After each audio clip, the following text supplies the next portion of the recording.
কখন মার্কিন president Donald ট্রাম্পের শুল্ক বৃষ্টি নেমে আসবে সেখানে ভারত পেল এক্সক্লুসিভ প্রিভিউ। ট্রাম্পের ঘোষণায় অর্ধেক বিশ্বের ওপর শুল্ক বসানো হলেও আগেভাগেই ভারত পেয়েছিল এই দুঃসংবাদ। কিন্তু প্রস্তুতির জন্য পাওয়া অতিরিক্ত সময় খুব একটা কাজে আসেনি। ভারতের অনেকেই এই সিদ্ধান্তকে কূটনৈতিক আঘাত হিসেবে দেখছেন।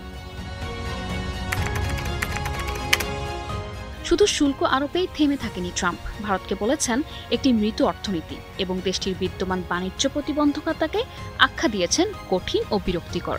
তার উপর আবার রাশিয়ার কাছ থেকে তেল ও অস্ত্র কেনার কারণে ভারতকে দিলেন অতিরিক্ত জরিমানার হুমকি বোনাস হিসেবে। আর এদিকে ভারতের চিরচেনা প্রতিদ্বন্দ্বী পাকিস্তান পেল একেবারেই ভিআইপি ট্রিটমেন্ট, প্রশংসা ও ভবিষ্যৎ তেল অনুসন্ধানের প্রতিশ্রুতি। যুক্তরাষ্ট্রের নতুন শুল্ক নীতির ফলে ভারতের সবচেয়ে বড় দুই রপ্তানি খাত ইলেকট্রনিক্স ও ঔষধ মারাত্মক ধাক্কার মুখে পড়তে পারে বলে আশঙ্কা করছেন বিশ্লেষকরা। প্রথম দিকে ভারতের কিছু কোম্পানি দাবি করেছেন স্মার্টফোন ও ওষুধ এই শুল্কের আওতায় পড়বে না। তবে শুক্রবার গ্লোবাল ট্রেড রিসার্চ ইনিশিয়েটিভ নিশ্চিত করেছে এসব পণ্যের ওপরও শুল্ক কার্যকর হয়েছে। এরই মধ্যে শুল্কের প্রভাব পড়তে শুরু করেছে বাজারে।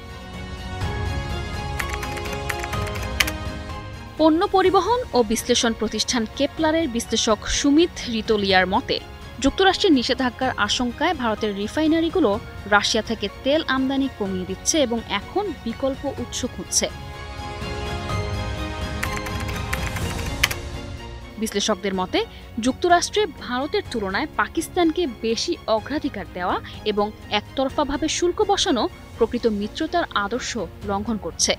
4 দফা আলোচনা শেষেও ট্রাম্প ভারতের প্রধানমন্ত্রী নরেন্দ্র মোদীর সঙ্গে ফোনে কথা বলে একটি সমঝোতায় পৌঁছাতে চেয়েছিলেন, কিন্তু ভারতীয় কর্তৃপক্ষ শেষ মুহূর্তের এমন সিদ্ধান্ত এড়াতে চেয়েছিল।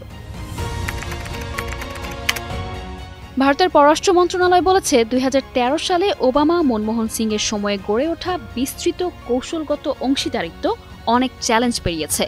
পরিস্থিতি যতই জটিল হোক, দিল্লির ভাষায় সবই নাকি কূটনৈতিক পরীক্ষার অংশ। বিশ্লেষকদের মতে, মোদি ট্রাম্পের সত্যিকারের বন্ধুত্ব যে আসলে ফটো সেশনের বাইরেও কিছু ছিল না তা এবার স্পষ্ট। তাতে দেখা দিয়েছে বড় ধরনের ফাটল।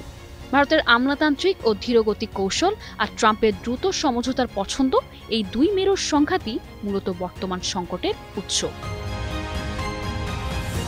ব্রিটেনের সঙ্গে ভারতের সাম্প্রতিক বাণিজ্য চুক্তি বাস্তবায়নে যেমন 3 বছর সময় লেগেছিল, ঠিক তেমনিভাবে যুক্তরাষ্ট্রের সঙ্গে সম্পর্ক পুনর্গঠনে সময় লাগতে পারে, বিশেষ করে এমন উত্তপ্ত পরিস্থিতিতে।